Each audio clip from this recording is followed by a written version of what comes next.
There's something that we had kind of started talking about a couple of minutes ago before that I really want to talk to you about now that we can kind of delve into it more.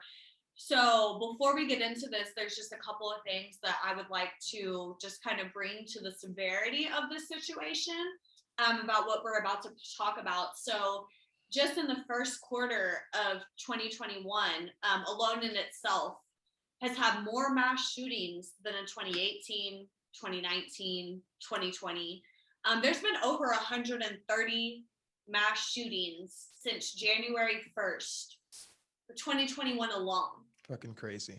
As of April 9th, it's 133, but you can grasp the concept. We're barely 4 months in, and we've had over 130 mass shootings.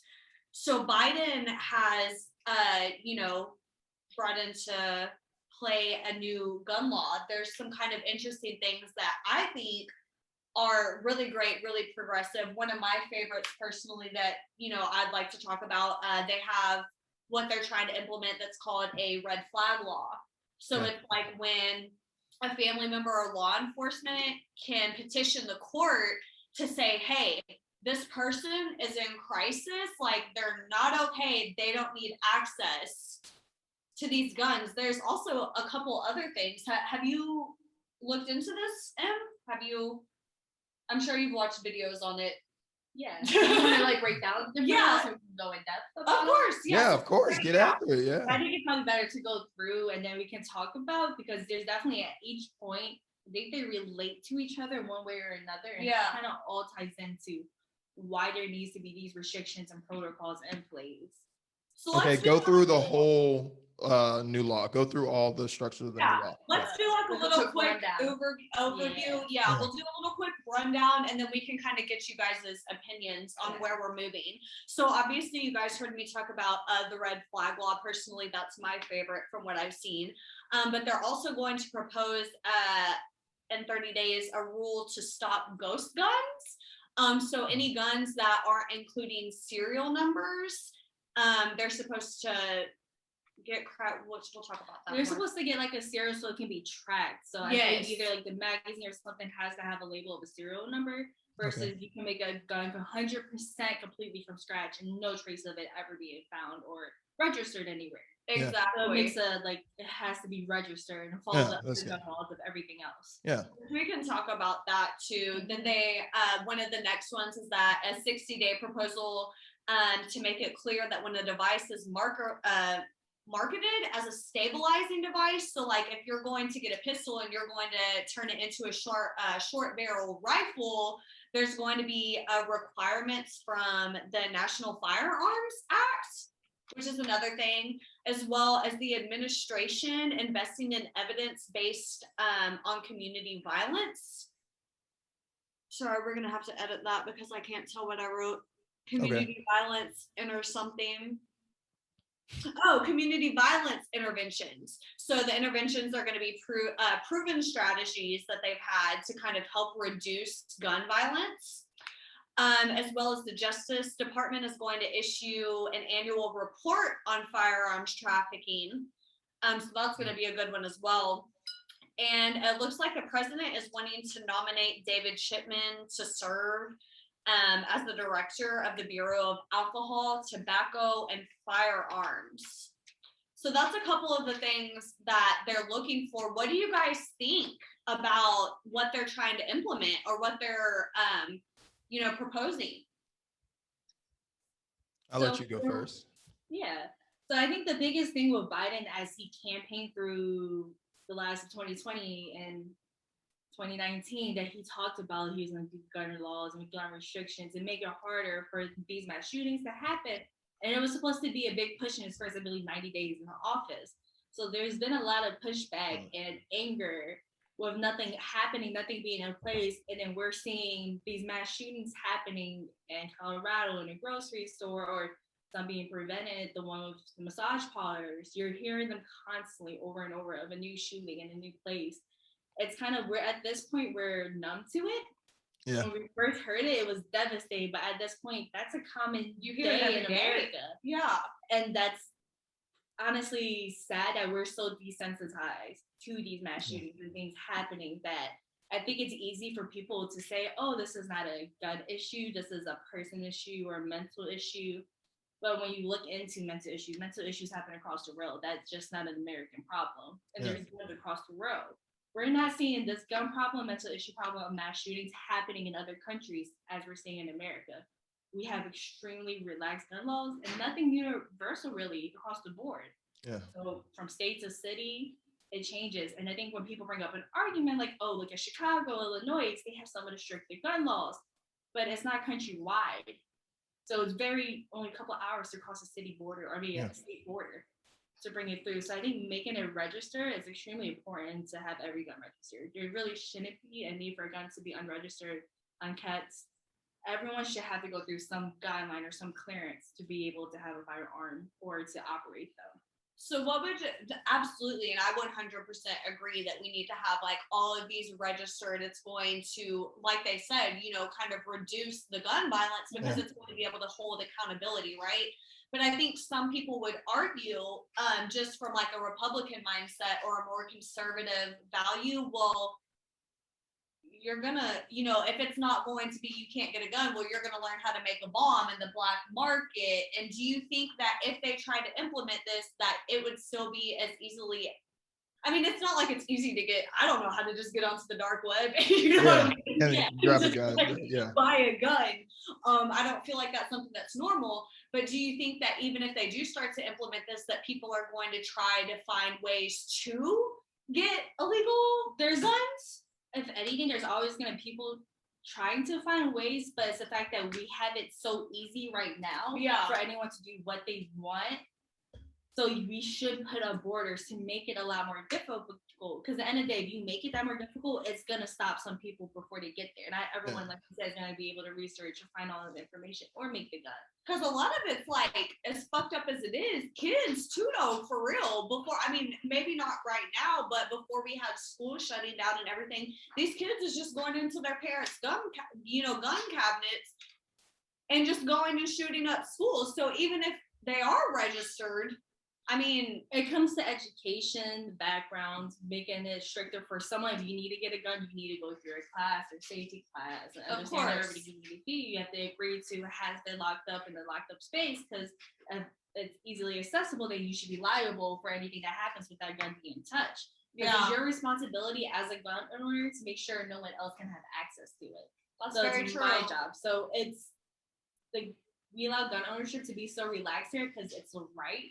Versus we should be cautious with it. Like we register every vehicle you get. You can cuss here. I can curse. Yeah, this is explicit in this bitch. You have to register all your fucking vehicles and you have to get insurance. Like it's documented with the state. You go through all these laws to get a driver license. Like hell, it's easier to get a gun than it is to vote in some states. That's very true. And that's the issue. It's so accessible. And then we want to talk about mental health and say that's a primary source, okay, but then we need to cut down who have access to the gun. Are these people who had a domestic violence past? Are these people who've been suicidal? PTSD. People who have PTSD or worry about shooting other people or had thoughts that way. We need to be more active into making sure they're not monitored, but actively getting help they need. And then that someone's being there in protection to say, hey, you shouldn't get a gun. Because honestly, when I went to go get my first gun, I think we were in and out within 15 minutes. Literally. It was like, and I got it concealed. And like, if you can get an open carry in Virginia, you don't need any gun training. You can just go and buy it as long as your record's cleared. Yeah. Like, it's insane how easy it is to go get one. Like, I believe the Colorado shooter, a lot of it was purchased recently right before the shooting took place. Mm-hmm. He bought it in mass, and then the type of weapons he bought was recently banned. And the ban was lifted like maybe a month before. He was able to assess those type of weapons to do the shooting he did. So we need some more guidelines. It's not us saying, hey, we want to take all your guns away. It's more of, okay, this is getting ridiculous. It's happening too much. It's getting in too many of the wrong hands. And we need to put some responsibility on it. And I'm sorry, if you're one of those people who wouldn't qualify, your history, mental capacity, and then it's okay. Maybe you don't need a gun. There's other self-defense ways you can protect yourself. Yeah. So Donna, she brought up like a really good point, and I think we can kind of, and I mean her as well, obviously, because she's lived in Oklahoma and she gets it, but especially now that you're there and the people that you encounter on a daily basis just from your profession, do you think you still experience those people who, like she's saying, they go straight to, well, this is them step by step trying to take away rights, right? So like they try to say, okay, well, you're implementing this, and this, but don't you realize they're just going to keep implementing more and it's going to cause them to take our guns away? Do you feel like you still have a lot of those people kind of around you who are very much like, oh, they're taking our guns away versus, hey, no, we're really just trying to make it safer. Like, we want you to have your guns. Yeah. She owns a gun. You know what I'm saying? Like, Yeah. she's 100% pro that amendment. But I feel like where we were living, more people, they take it to the extreme of, you're just trying to take our guns away. What's your opinion on that?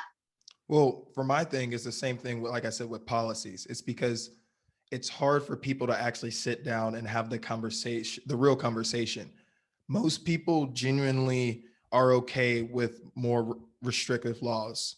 Most, like almost 100%. But the thing is that they do see it as, okay, now the government's gonna come in, and like I was saying with that red flag law, Yeah. do they is it kind of like if someone is your conservator that they can do that? Because No.